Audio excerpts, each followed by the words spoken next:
Aha. No cześć kochanie, ja właśnie wracam z pracy i chciałam uświadomić Cię tylko, że zakaz przemieszczania się nie obejmuje przemieszczania się z miotłą i ścierką po mieszkaniu. No dobra, spoko. Także chyba wiesz, co masz robić. Na razie. Dobra, kochanie, dobra, już to robię, no to pa.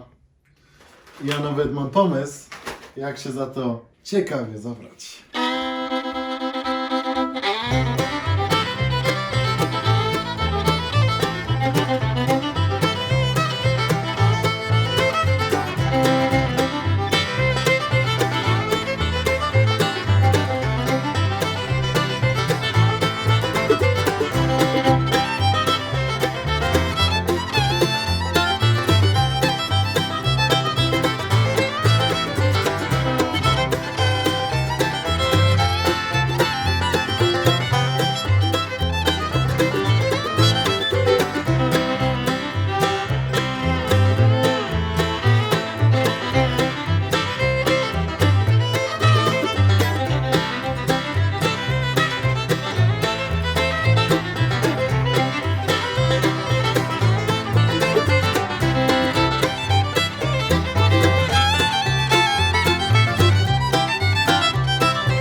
No jak sami widzicie, dla chcącego nic trudnego, dronem też się da. Co prawda, no jeszcze można by było coś lepiej zrobić, ale no ja się na razie jeszcze uczę latać, więc dla mnie to też fajna zabawa,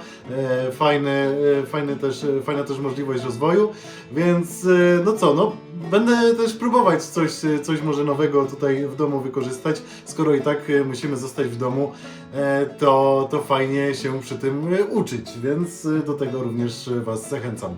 Zostawcie suba, jeśli Wam się podoba, no i do zobaczenia w następnych filmikach.